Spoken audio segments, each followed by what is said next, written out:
உணவே மருந்து என்கிற தலைப்பில் முதல் விஷயம் என்ன தெரியுமா?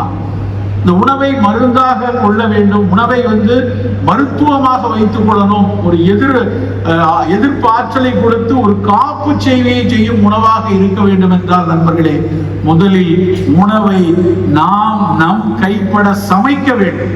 தமிழ்நாடு தான் இந்தியாவிலேயே அதிக சர்க்கரை நோயாளியை வச்சிருக்கு, இந்தியா தான் உலகத்திலேயே அதிக சர்க்கரை நோயாளியை வச்சிருக்கு. இது எல்லா புள்ளிவர்களும் திரும்ப திரும்ப சொல்லிட்டு இருக்கிறது. நமக்கு எப்பவே போட்டி கொடுத்துட்டு இருக்குது பக்கத்து மாநிலம் கேரளம். கேரளம் ஒரு வருஷம் ஃபர்ஸ்ட், நம்ம ஒரு வருஷம் ஃபர்ஸ்ட். எதுல?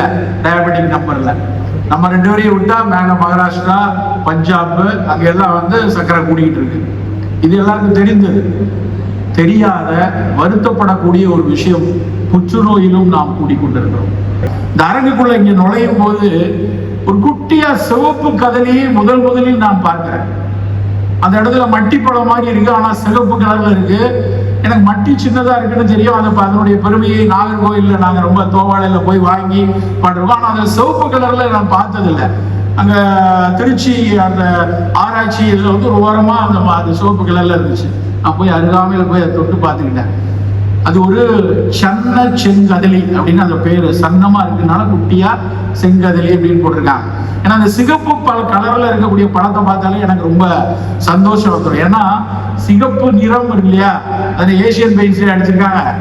சிகப்பு நிறம்ங்கிறது லைகோபீன் என்கிற சத்து இருந்தால் மட்டும்தான் அந்த சிகப்பு நிறம் வரும். அந்த இடத்துல இங்க அக்ரிகல்ச்சர் யூனிவர்சிட்டி இதுல போய் ஸ்டால்ல போய் பார்த்தா அவங்களும் அதை அந்த சிகப்பு கலர் மட்டின்னு அந்த பழத்தை வச்சிருக்காங்க. நான் போய் வேகமா அவங்கள்ட்ட அந்த சார்ட்ட எல்லாம் கேட்டேன், சார் இதெல்லாம் எல்லா இடத்துலயும் கிடைக்குதா? நீங்க நாகர்கோவில் பக்கம்லாம் கிடைக்குது, அங்க விளையிறாங்க. ஏன்னா நம்ம கொண்டாடணும் அந்த மாதிரியான பழங்களை.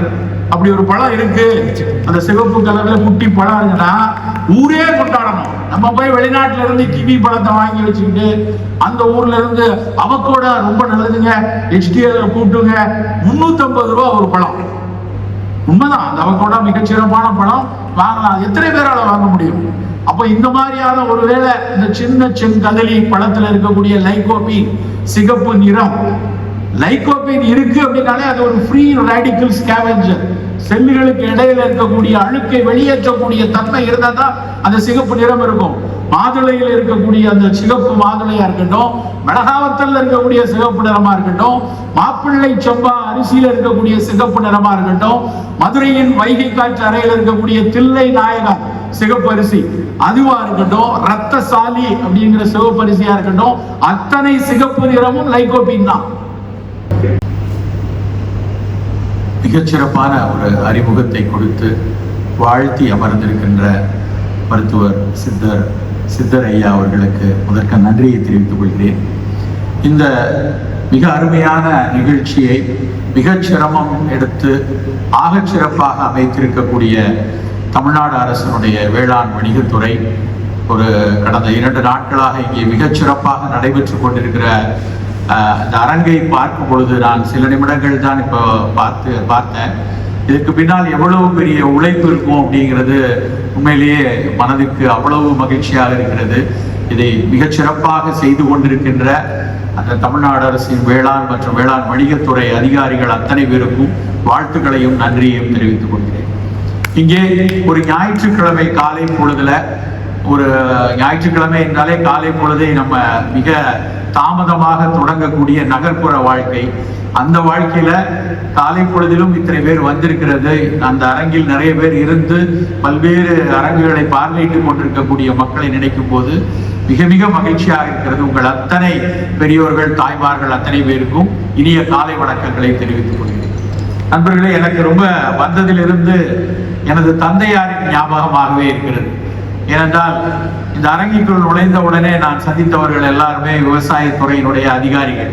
என்னுடைய அப்பா சாயந்தரம் 7:30 மணிக்கு மர்ஃபி ரேடியோ முன்னாடி நானும் என் தங்கையும் உட்காருவோம். எங்கள் அப்பா ஒரு விவசாயத்துறையினுடைய அதிகாரி. அவர் அப்போ திருநெல்வேலி வானொலி நிலையத்தில் அன்பார்ந்த விரிவாக்க பணியாளர்களே அப்படின்னு ஆரம்பிப்பாங்க. அந்த பேச்சு, அந்த உரை இப்பொழுதும் என் காதில் கேட்டுக்கொண்டே இருக்கிறது. ஒரு ஆஃபீஸர் இங்கே பேசும்போது நான் எக்ஸ்டென்ஷன் டிபார்ட்மெண்ட் அப்படின்னு சொன்னார். அந்த எக்ஸ்டென்ஷன் டிபார்ட்மெண்ட்ங்கிற வார்த்தையை நான் எங்கள் அப்பா சொல்லி அடிக்கடி பெருமிதப்பட்டு பேசுவாங்க. எக்ஸ்டென்ஷன் நாங்கள் தான் விவசாயத்தில் எங்கள் மக்களோட போய் விவசாயிகளோட போய் வேலை செய்கிறது அப்படின்னு சொல்லுவாங்க. பயிற்சி வழி தொடர்பு திட்டம் என்று நினைக்கிறேன். அவங்களுடைய அதிகாரி அவங்க அலுவலகத்தில் எழுதி போட்டிருக்கோம். அந்த பயிற்சி வழி தொடர்பு திட்டத்தில் அவங்க உட்கார்ந்திருக்கும் போது இருந்த காட்சி, இந்த இருக்கையில் நான் எங்கள் அப்பாவை எங்கேயோ காலியான இருக்கையில் அவர்கள் இருப்பார்கள் என்ற நம்பிக்கையிலேயே உங்களோடு பேசுவதற்கு நான் வருகிறேன். உண்மையிலே நண்பர்களே, இந்த அரங்கின் உள்ளே நுழைந்தவுடன் நான் பார்த்து மிகவும் மகிழ்ந்த ஒரு விஷயம் பட்டினப்பாலையினுடைய அரங்கம். எல்லாரும் அங்கே நின்று ஒரு செல்ஃபி எடுத்துக்கலாம்னு தோணுது. அந்த அளவுக்கு சங்க இலக்கிய காலத்தில் இருந்து ஆரம்பித்து இந்த இறுதி அரங்கில் தமிழ்நாடு விவசாய பல்கலைக்கழகத்தினுடைய ஃபுட்பாட் 3D பிரிண்டிங்கான ஒரு விஷயத்தை வைத்திருக்கிறார்கள்.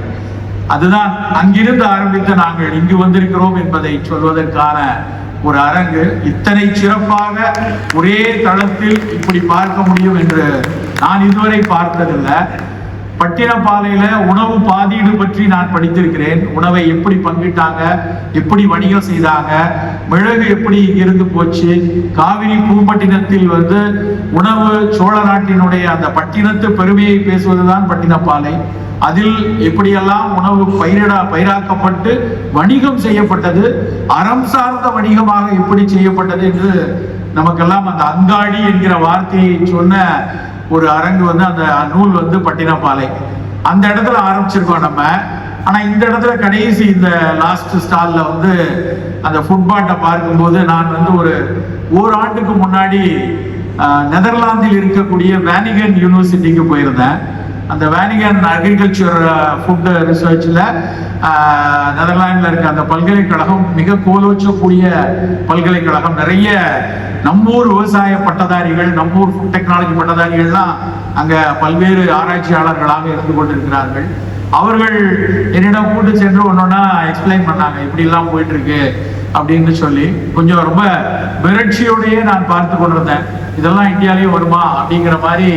அந்த 3D டெக்னாலஜில இப்ப எப்படி டிகாஷன் காஃபிக்கு ஒரு பட்டனம் தட்டினா கீழே கப்பச்சினோ வேணுமா, காஃபி வேணுமா, நம்ம ஊர் மஞ்சப்பாலை கூட அவனை மாத்திட்டானுங்க. மாத்தி கோல்டன் லாட்டே அப்படின்னு சொல்லி $3 வச்சிருக்கான். கோல்டன் லாட்டே அப்படின்னா மஞ்சப்பால், மஞ்சள்ல பால்ல மஞ்சத்தூளை போட்டு ஸ்டார் பக்ஸ்ல 3.99 கேட்கிறான். பட்டணம் தட்டினா அது கோல்டன் லாட்டேன்னு கொடுக்குறான். அப்படி வைத்திருக்கிறது மாதிரி இனி வரக்கூடிய நாட்களில் நம்மளுடைய ஆதார் கார்டோ இல்லைன்னா அதுக்கப்புறம் வரப்போற சோசியல் செக்யூரிட்டி கார்டையோ நீங்க உள்ள அமுக்கினீங்கன்னா, ஓ சிவராம முன்னாடி நிக்கிறியா, 65 கிலோ எடை இல்லை, 56 வயசு ஆகுதா, உங்க அப்பாவுக்கு சக்கரை வியாதி இருந்ததா, உனக்கு எல்லா சரித்திரமும் அந்த கார்டுல இருக்கும். போன மாசம் நான் பண்ண பிளட் டெஸ்ட்ல இரும்பு சத்து எவ்வளவு இருந்தது, நாகச்சத்து எவ்வளவு இருந்தது எல்லாம் அதுல தெரிஞ்சிருக்கும். அதை பொறுத்து நீங்க தட்டுன உடனே உன் இட்லியோ, நீ ஆர்டர் பண்ற தோசையோ, இல்லைன்னா நீ சாப்பிட்ற பாஸ்தாவோ இல்ல பீஸாவோ எதை எடுத்தாலும் 3Dல பிரிண்ட் பண்ணி அடுத்த 15வது செகண்ட்ல அது வரக்கூடிய காலகட்டத்திற்கு இந்த நாடு நகர்ந்து விட்டுச்சு. அதான் 3D பிரிண்டிங்கோட இது.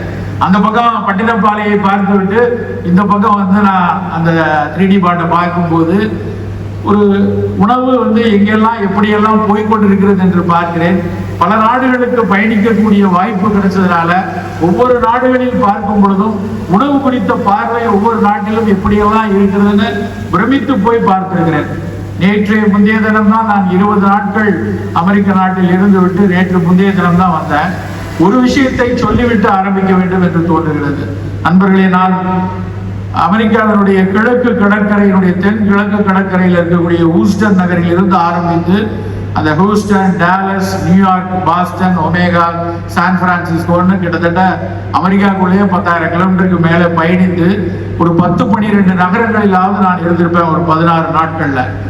ஒரு விஷயம் என்னவென்றால், அங்கு இருக்கக்கூடிய மக்கள் மிகப்பெரிய அளவில் உணவில் மீதான அக்கறையை கூட்டியிருக்கிறார். நல்லா தெரிந்து கொள்ள வேண்டிய முதல் விஷயம், நான் ஒப்பீடு செய்தே பார்த்து கொண்டிருந்தேன். நம்ம ஊர்ல நம்ம சாப்பிடுற விஷயம் அங்கே புலம்பெயர்ந்து இருக்கக்கூடிய நம் தமிழ் மக்களாக இருக்கட்டும், இல்லை ஏற்கனவே அங்கே இருக்கக்கூடிய ஸ்பானிஷ் மக்களோ, ஐரோப்பியர்களோ, இல்லை என்றால் அமெரிக்க குடிவாழ் மக்களோ, அல்ல அமெரிக்க ஆப்பிரிக்க மக்களோ, அத்தனை பேர் சிந்தனையிலும் என்னுடைய உணவு மிகச் சரியானதாக, மிகச் சிறப்பானதாக, எனக்கு ஆரோக்கியத்தை வலியுறுத்தக்கூடியதாக, எனக்கு ஏற்கனவே இருக்கக்கூடிய நோயை வெளியேற்றக்கூடியதாக இருக்க வேண்டும் என்பதில் பெரும் அக்கறை அங்கே இருக்கு.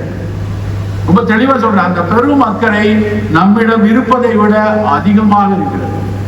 அது நல்லா புரிந்து கொள்ளணும். நம்ம சில நேரங்கள்ல மேற்கத்திய நாடுகள், வளர்ந்த நாடுகள் என்றால் நமக்கு ஒரு சிறு ஒரு காழ்ப்புணர்வு என்று சொல்ல முடியாது, ஒரு அலட்சியம் உண்டு. அவங்க எல்லாம் குப்பையை சாப்பிட்டு இருக்காங்க. நிச்சயமா இல்லை. அவர்கள் மிக மிக சரியான உணவை தேர்ந்தெடுக்க ஆரம்பித்து விட்டார். மிகச் சரியான உணவை தேடி ஓடுகிறார்கள். அதற்காக அவர்கள் சிறு தொகையை கூடுதலாக செலவழிக்கவும் தயாராக இருக்கிறார்.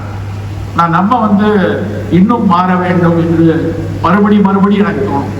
இன்னும் நம்ம கிட்டத்தட்ட 20-22 ஆண்டுகளாக சித்தரையா போன்ற, நம்மாழ்வார் ஐயா போன்ற இங்க செஞ்சிலாம் இருக்காங்க. அவங்கெல்லாம் தொடர்ச்சியாக இயற்கை உணவுகளை நம்ம சாப்பிடணும். இவ்வளவு நேரம் ஐயா பேசும்போது திரும்ப வலியுறுத்தி சொன்ன விஷயம், நம் உணவு சீராக இருந்தால், உணவு சமச்சீராக இருந்தால், உணவு நஞ்சற்று இல்லாமல் இருந்தால், உணவு அதில் பிற நோய் கொடுக்கக்கூடிய துணுக்குகள் இல்லாமல் இருந்தால் மருத்துவனிடம் போக வேண்டிய அவசியமே இருக்காது. தன் வாழ்நாள் முழுக்க அவர் அதைத்தான் செய்து கொண்டிருக்கிறார். பல விவசாயிகள், அங்க இருக்கக்கூடிய பல்வேறு மக்கள் அதை பேசிக் கொண்டிருக்காங்க. ஆனாலும் அதை தாண்டி பிழைகள் அங்கங்க இருந்து கொண்டே இருக்கிறது. நாம் கொஞ்சம் அந்த பிழைகளை உற்று நோக்கி நாமும் சரி, நம்முடைய அடுத்த தலைமுறையும் அந்த குப்பை உணவுகளின் பிடியில் இருந்து வெளியே வரணும். அப்படி வந்தால் மட்டும்தான் மறுபடி நம்ம சொல்லிக் கொண்டிருக்க இந்த தொற்றாத வாழ்வியல் நோய்களினுடைய அந்த இறுக்கமான பிடி இறுகிக் கொண்டே இருக்கிறது. நான் இப்பொழுது தமிழக அரசினுடைய திட்டக்குழுவில் இருக்கிறேன். நாங்கள் தொடர்ந்து புள்ளி விவரங்களையே பார்த்து கொண்டிருக்கிறோம். ஒவ்வொரு நாளும் அரசாங்கத்தில் இருந்து என்ன நடந்து கொண்டிருக்கிறது, இந்தியா முழுக்க, தமிழ்நாடு முழுக்க என்ன நடக்கிறது என்ற புள்ளி விவரத்தை பார்க்கும்போது நண்பர்களே கொஞ்சம் பதட்டமாகத்தான் இருக்கிறது. பெருகி வரக்கூடிய சர்க்கரை நோய், இனிப்பு வேண்டாம், வெள்ளை சர்க்கரை வேண்டாம், வெள்ளை விஷம் என்று 20 ஆண்டுகளுக்கு முன்னாடி எழுதியிருக்கேன். 20 ஆண்டுகளுக்கு முன்னாடி புத்தகம் போட்டிருக்கோம். 20 ஆண்டுகளாக தொடர்ச்சியாக பேசிக்கொண்டேதான் இருக்கிறோம். ஆனாலும் சர்க்கரை முழுசா குறைஞ்சிருச்சா, இல்ல இப்ப முன்ன விட கொஞ்சம் குறைஞ்சிட்டு வருதான்னு சொல்ல முடியும். பெரிய அளவில் கூடிக்கொண்டே இருக்கிறது. குப்பை உணவுகள் எப்படியாவது இடம்பெற்றுக் கொண்டே உள்ள வந்துட்டே இருக்கு. நம்ம தான் ஒரு வேளை உணவையும் அக்கறையோடு பார்க்கலாம். இன்னைக்கு காலையில நான் பொதுவாக நடைப்பயிற்சி போகும் பொழுது ஏதாவது ஒரு உரையை கேட்டுக்கொண்டு செல்வதை ஒரு வழக்கமாக வைத்திருக்கிறேன். இன்னைக்கு காலையில ஒரு மாஸ்டர் கிளாஸ் என்று ஒரு இது இருக்கு, இணையத்தை தொடர்ந்து பார்ப்பவர்களுக்கு தெரியும். அந்த மாஸ்டர் கிளாஸ்ல மிகப்பெரிய அறிஞர்கள் பேசுறத 20 நிமிஷம் 30 நிமிடம் கொடுத்துக்கிட்டே இருப்பாங்க. நான் ரொம்ப விரும்பி பார்க்கக்கூடிய ஒரு அப்ளிகேஷன்ல ஒண்ணு. அந்த அப்ளிகேஷன்ல இன்னைக்கு நான் ஒரு இதை கேட்டுக்கொண்டே வரேன். ஒரு அம்மா, ஒரு ஐரோப்பிய அம்மா ஒருத்தங்க பேசிட்டு இருக்காங்க. அப்ப பேசும்போது அவங்க சொன்ன விஷயத்தை நான் படித்த விஷயங்களோடு ஒப்பிட்டு பார்த்து என் மனம் நான் நடக்கும்போது என் மனம் அதை நோக்கி ஓடிக்கொண்டே இருந்தது. அதுல ஒரு முக்கியமான விஷயத்தை உங்களோடு பகிரணும்னு நினைக்கிறேன். இந்த உணவே மருந்து என்கிற தலைப்பில் முதல் விஷயம் என்ன தெரியுமா? இந்த உணவை மருந்தாக கொள்ள வேண்டும், உணவை மருத்துவமாக வைத்துக் கொள்ளணும், ஒரு எதிர்ப்பாற்றலை கொடுத்து ஒரு காப்பு செய்தியை செய்யும் உணவாக இருக்க வேண்டும் என்றால் நண்பர்களே, முதலில் உணவை நாம் நம் கைப்பட சமைக்க வேண்டும். அதுதான் முதல் விஷயம். இன்றைக்கு நாம் தொலைத்துக் கொண்டே இருக்கிற விஷயத்துல உணவு நம்மை விட்டு தள்ளி கொண்டே போகிறது.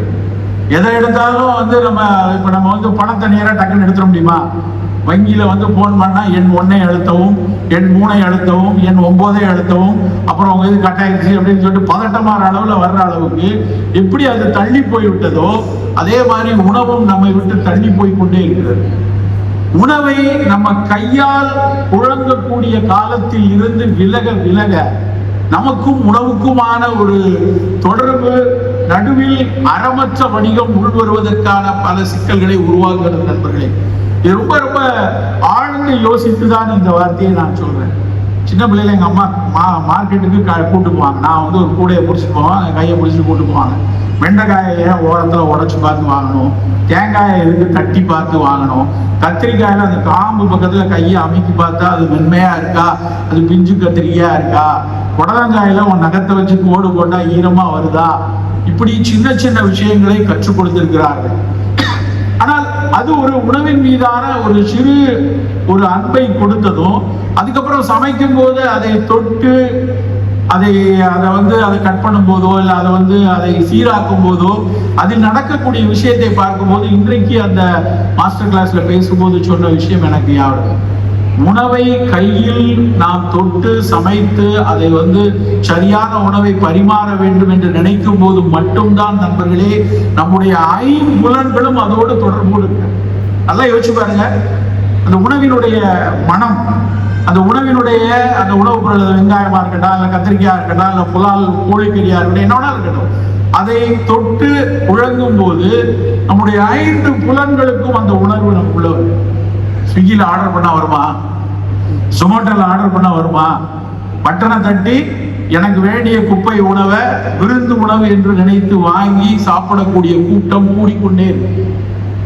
என்றைக்கோ ஒரு நாள் எங்க அப்பாலாம் எனக்கு தெரிஞ்சு திருநெல்வேலியில ஏதாவது சொந்த ஊருக்கு போயிட்டு வரும்போது கடைசி பஸ்ல தானே வருவோம். லீவ்ல மறுநாள் காலையில் திங்கக்கிழமை ஸ்கூல் இருக்கும், ஞாயிற்றுக்கிழமை கடைசி பஸ்ல கூப்பிட்டு வருவாங்க.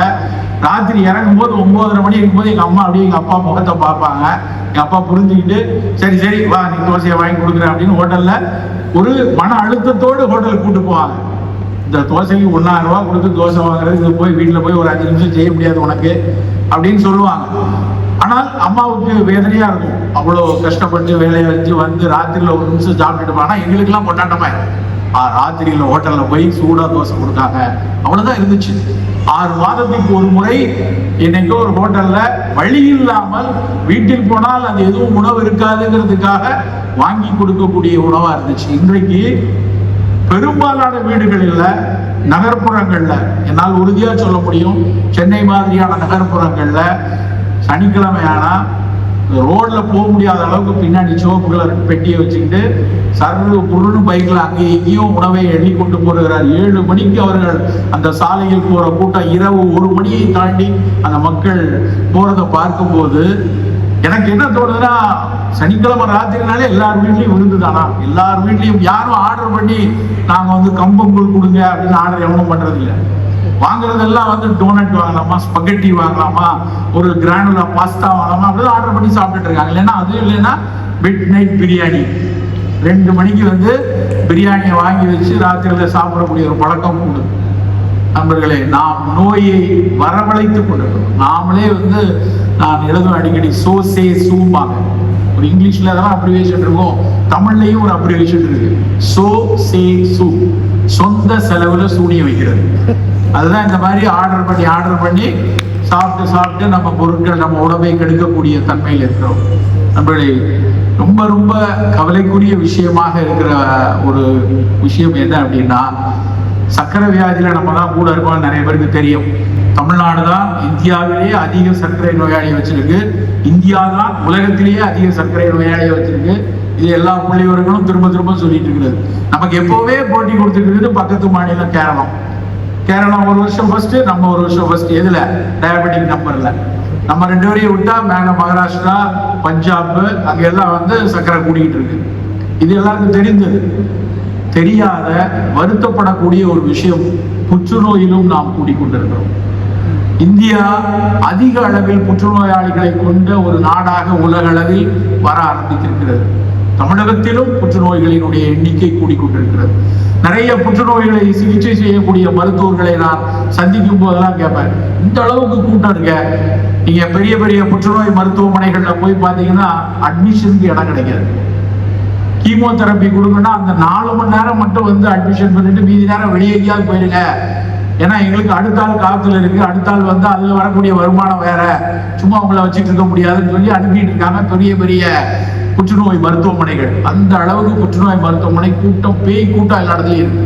நான் அந்த மாதிரி மருத்துவர்களை பார்த்து கேட்பேன், இந்த அளவுக்கு எண்ணிக்கை கூடுத, ஒருவேளை இப்போ அவேர்னஸ் விழிப்புணர்வு நிறைய ஏழியராகவே புற்றுநோய்களை கண்டறிகிறதுனால கூட்டம் நிறைய இருக்கா, இல்ல உண்மையிலேயே எண்ணிக்கை கூடுகிறதா என்று கேட்டால் அவர்கள் சொல்கிற பதில், உண்மையிலேயே எண்ணிக்கை கூடுகிறது. இள வயதில் இருக்கிறவர்கள்ல அடல்ட்ஸ், அதாவது AYA யங் அடலசன்ஸ் ஏஜ்ல இருக்கிற அடல்ட்ஸ், அந்த அடல்ட்ஸ் அண்ட் யங் அடலசன்ஸ் ஏஜ்ல இருக்கக்கூடிய 25 இருந்து 40 வயதில் இருக்கக்கூடிய நபர்களிடம் மிகப்பெரிய அளவில் புற்றுநோய் கூடுகிறது. நண்பர்கள், யோசித்து பார்க்க முடியாத அளவுக்கு கூடுது.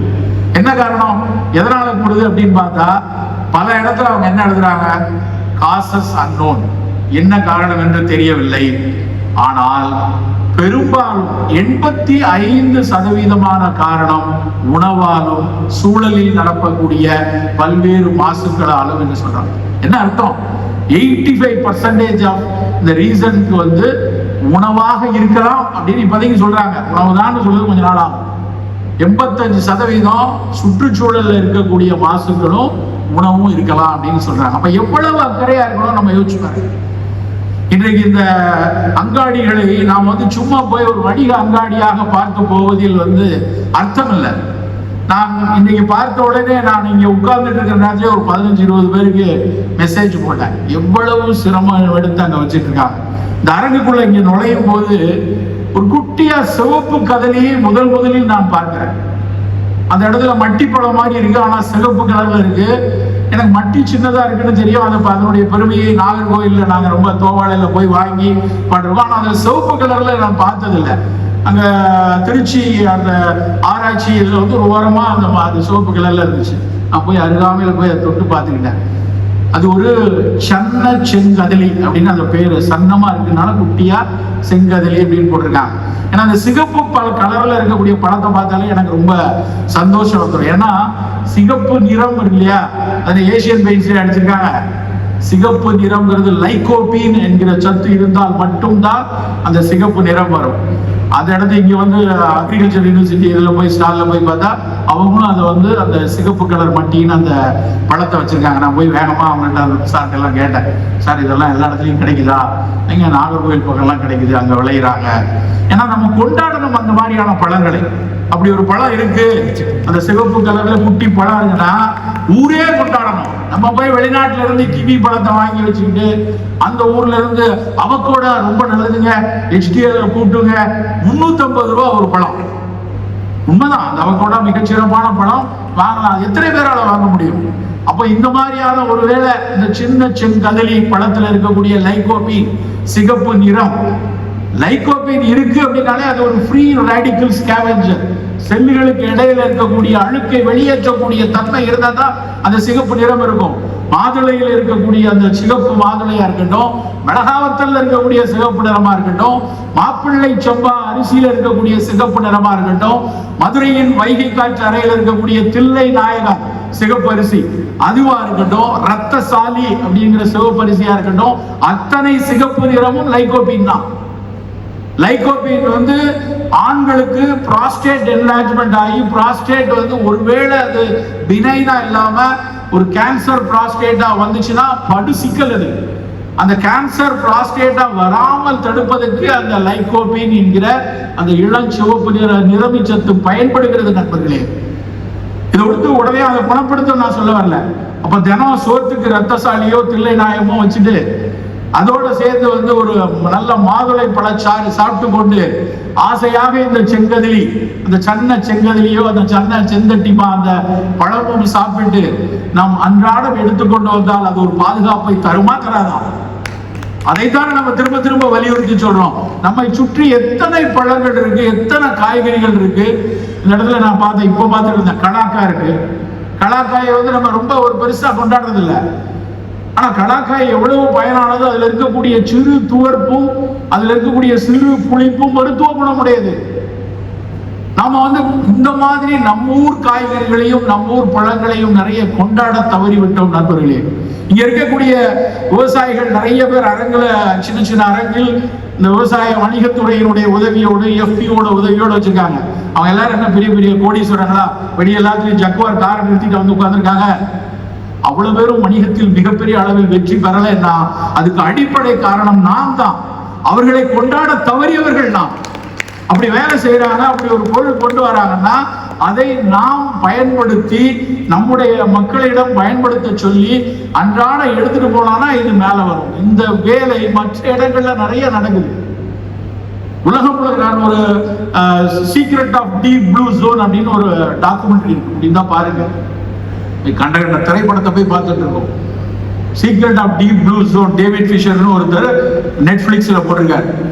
அந்த அந்த படத்தில் என்ன அப்படின்னா, உலகத்துல சில கடற்கரையில் இருக்கக்கூடிய தீவுகளில் இருக்கக்கூடிய மக்கள் குறைந்தபட்ச வயது பார்த்தா 100 இருக்கு. பெரும்பாலும் 103 104 வயது இருக்கு. ஏன்டா இந்த ஊர்ல மட்டும் 104 வயசுல இருக்காங்க? அவரோட சிந்தனை பாருங்க. இந்த ஊர்ல மட்டும் 100 வயசுக்கு மேல நிறைய பேர் இருக்காங்க. அவங்கள போய் பேட்டி எடுப்போம். எவ்வளவு நாள்? 14 வருஷம் அவர் அலைஞ்சு திரிஞ்சு பேட்டி எடுத்திருக்காரு. நிறைய ஆவணப்படுத்திருக்காரு. அதுல ஒரு பேட்டி, ஒரு அம்மா ஒக்கினாவா அப்படின்னு ஒரு தீவு, ஜப்பானுடைய தென் பசிபிக் கடலுடைய கீழே இருக்கக்கூடிய ஒக்கினாவா ஐலண்ட். அந்த ஒக்கினாவா தீவுல அந்த அம்மா அங்க அந்த ஊரோட கல்லறையை எடுக்கிறார். தொலைக்காட்சியில் அப்படியே எடுத்துட்டு வராங்க கல்லறையில. அந்த கல்லறையில பெரும்பாலானவங்க 110 வயசு 106 வயசுல இறந்து போயிருக்காங்க. இந்த அம்மா பேசுறவங்க வயது 103. ஜப்பானிய மொழியில சிரிச்சு சிரிச்சு அந்த பாட்டி பேசுது. எனக்கு அந்த அம்மா பேசுறதை விட அது அதனுடைய அந்த புன்னகை, அந்த மகிழ்ச்சி, ஒரு நிறைவான வாழ்வு வாழ்ந்தவர்களால் மட்டும்தான் அப்படி சிரித்து மகிழ்ந்திருக்க முடியும். அப்படி பேசிட்டு அந்த அம்மாட்ட கேட்கிறாங்க, ஏமா உங்களுக்கு ஒரு முக்கியமான சில பாயிண்ட் சொல்லுங்க, இவ்வளவு வயசு வாரீங்களா அப்படின்னு. அந்த அம்மா சொல்லுது, முதல்ல நான் இக்கிகாய் பின்பற்றுறேன். இக்கிகாய்ங்கிறது ஒரு மைண்ட்ஃபுல்னஸ்க்கான ஒரு பிலாசபி. அது படிச்சு பாருங்க, அதனுடைய தெரியும். ஒரு நிறைவான, மகிழ்வான, ஒரு தர்க்கமில்லாத மனதை வைத்து வாழக்கூடிய அந்த வாழ்க்கையை நான் வாழ்றேன்னு சொல்லுது. அது ஒரு பிலாசபிக்கல் நோட், அதை விட்டுலாம். அதுக்கப்புறம் வரிசையா சொல்றாங்க, இந்த பர்பிள் கலர் ஸ்வீட் பொட்டேட்டோ சாப்பிடுறேன் அப்படிங்க. நம்ம ஊர்ல இருக்கு பர்பிள் கலர், கருநீல நிறத்தில் மேல் உள்ள சக்கரவள்ளி கிழங்கு. இன்றைக்கு நிறைய அதில் ஆராய்ச்சியெல்லாம் நம்முடைய விவசாயத்துறையும் செய்வதாக நான் அறிந்தேன். அந்த பர்பிள் கலர் ஸ்வீட் பொட்டேட்டோ சாப்பிடுறேன். பசிபிக் கடலில் இருக்கக்கூடிய மீன்களை நான் சாப்பிடுகிறேன். அதுக்கப்புறம் ப்ரொக்கோலி எடுத்து சாப்பிடுறேன். இதெல்லாம் சொல்லிட்டு கடைசியா சொன்னதுதான் நமக்கான வார்த்தை. என்ன சொன்னாங்கன்னா, இவற்றை எல்லாம் நானே விவசாயம் செய்கிறேன். இந்த விவசாயம் செய்யறப்ப என் கைகள் அந்த செடிகளோடும் அந்த தாவரங்களோடும் புழங்குகிறது. அப்படி இயற்கையோடு நான் விவசாயம் செய்யறதுனால நான் 103 வயசு வரைக்கும் இருக்கேன் அப்படிங்கிறான். இதெல்லாம் நமக்கு தெரிய வேண்டிய செய்தி.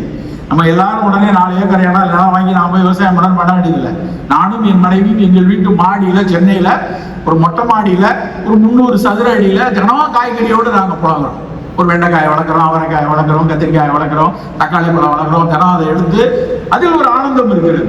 அவற்றோட புழங்குவதில் ஆனந்தம் இருக்கிறது. நம்ம உலகம் முழுக்க இன்னைக்கு பேசக்கூடிய ஒரு விஷயம் கட் பயோட்டா. வயிற்றில் இருக்கக்கூடிய, குடல்ல இருக்கக்கூடிய நுண்ணுயிரிகள் நலமாக இருந்தால் மட்டும்தான் நாம நலமாக இருக்க முடியும். ஆனா இதே தான் சித்தரையாவும் செந்திலும் நம்மாழ்வார் ஐயாவும் திரும்ப திரும்ப சொல்லிச்சு, மண்ணில் இருக்கிற நுண்ணுயிரி நல்லா இருந்தால்தான் நீங்க எல்லாம் நல்லா இருக்க முடியும். அதுதான் அவர்கள் சொன்னது. இன்றைய அறிவியல் சொல்லுது, மண்ணில் இருக்கக்கூடிய நுண்ணுயிரி நல்லா இருக்கணும், உன் குடல்ல இருக்கக்கூடிய நுண்ணுயிரி நல்லா இருக்கணும். அப்ப அந்த 2 நுண்ணுயிரியும் நல்லாமாக வைத்திருக்கக்கூடிய உழவு தொழிலும் அந்த இயற்கை விவசாயம் 2ம் இணைந்தால் மட்டும்தான் நோய் இல்லாமல் இருக்க முடியும். இயற்கை விவசாயத்துல விளையாடக்கூடிய காய்கறிகள், கீரையில ஒரு பெரிய பேராசிரியர் அவர் பயோடெக்னாலஜில மிகப்பெரிய அளவுல ஒரு அறிஞர். அவர் ஒரு வார்த்தை சொல்றாரு, அமெரிக்காவில் அவரோட பேசிட்டு அவர் சொல்றாரு, சார் இந்த செடியில நம்ம கையெல்லாம் வச்சு இந்த இலையை பறிக்கிறப்ப, கீழே இருக்க குப்பையெல்லாம் நீங்கிறப்ப, இந்த மண்ணுல புழங்குறப்ப இங்க நிறைய பாக்டீரியாஸ் நம்ம கையில எல்லாம் படுது இல்லையா, அதெல்லாம் நம்ம உடம்புக்கு நல்லது அப்படிங்கிறார். அவர் அந்த அறிவியல் பூர்வமா பேசுறாரு. ஏன்னா இங்க எங்கேயும் நச்சுக்கள் இல்லை, அது உங்கள் குடலில் இருக்கக்கூடிய பாக்டீரியா கூட உடலுக்கு உதவி செய்யக்கூடியது என்று பேசுகிறார். ஸோ ஒட்டுமொத்த உலகமும் நம் குடலில் நல்லது செய்யக்கூடிய பாக்டீரியாக்களையும் சேர்த்து பாதுகாக்க வேண்டும். அப்போது மட்டும்தான் பல நோய்களில் இருந்து நாம் விட முடியும் சொல்றாங்க. நண்பர்களே, உணவில் மிகப்பெரிய அக்கறை நமக்கு வேணும். அந்த அக்கறை தேடி தேடி பெற வேண்டும். நம்மெல்லாம் முன்னாடி நினைச்ச மாதிரி அதெல்லாம் யாராவது ஒருத்தர் கொடுப்பாங்க, யாராவது ஒருத்தர் செய்வாங்க அப்படின்னு நம்ம நினைக்க முடியாது. நாம் அக்கறைப்படணும். நாம் அதை தேடி தேடி எது எனக்கான சரியான உணவு என்று ஒவ்வொரு விஷயத்திலும் அக்கறையோடு இருக்கணும். ஒரு சில விஷயங்களை மட்டும் கோர்த்து சொல்லிவிட்டு நேரமின்மை இருக்கிறதுனால அதுக்கப்புறம் நான் என்னுடைய உரையை முடித்துக் கொள்ளலாம்னு நினைக்கிறேன்.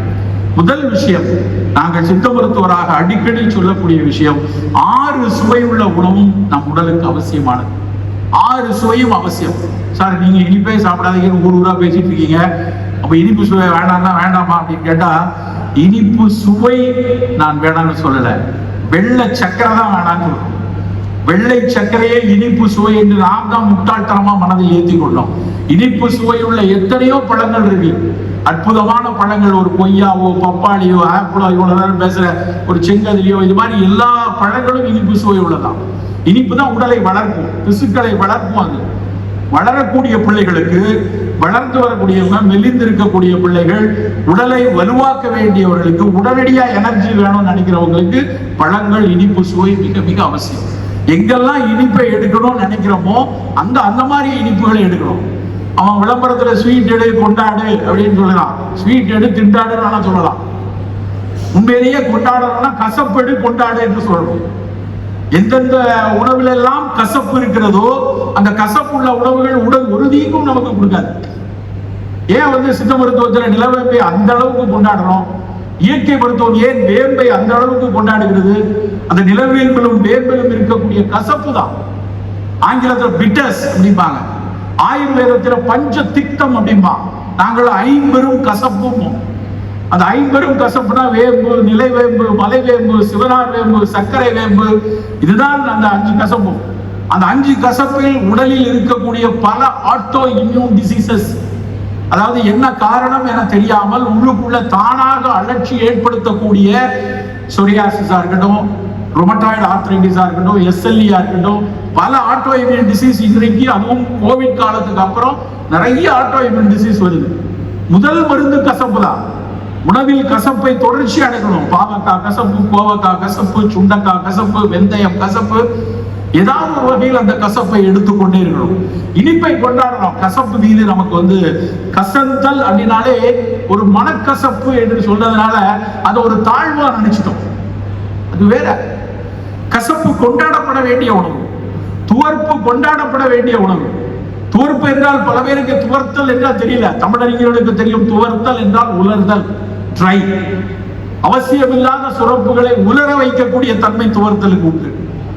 வாழைப்பூ, வாழைத்தண்டு ரொம்ப ஆகச்சிறப்பான உதாரணம். அதிகமா மாதவிடாய் போக்கு வருதுன்னா அது உலரணும், ட்ரை ஆகணும் அப்படின்னா அதுக்கு துவர்ப்பு தன்மையுடைய வாழைப்பூ, வாழைத்தண்டு கொடுக்கணும்.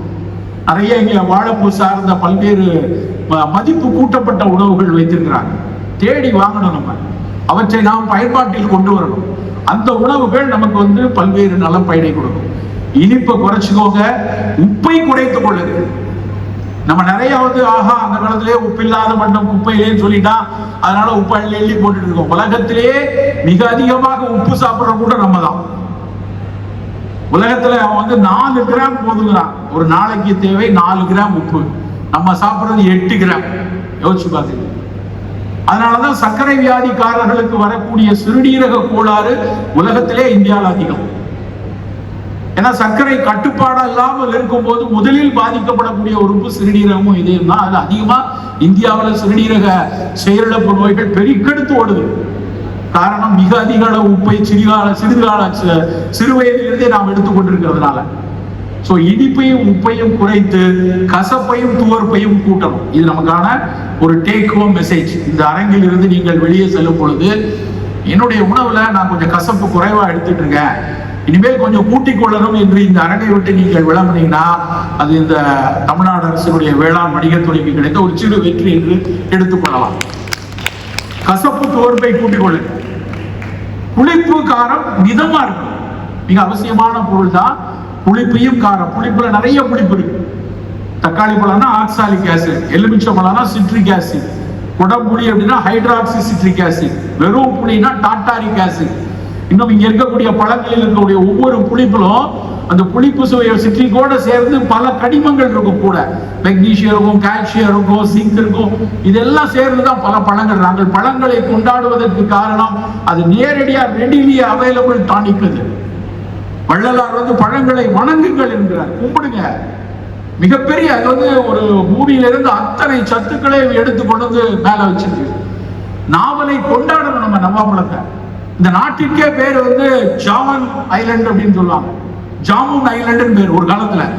இந்த நாட்டுக்கே நாவல் தீவு என்றுதான் அந்த காலத்து பெயர். இன்னைக்கு நாவல் பழம் மழை பொழிந்து போனோம்ன்றார்.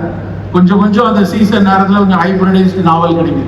ஆனா அந்த பழைய காலத்து நாவல் பழத்தினுடைய சுவையை அறிந்தவர்கள், அதுல இருக்கக்கூடிய சத்துக்களை புரிந்தவங்க அதை கொண்டாடி தீர்த்திருக்கிறார் கபிலர்.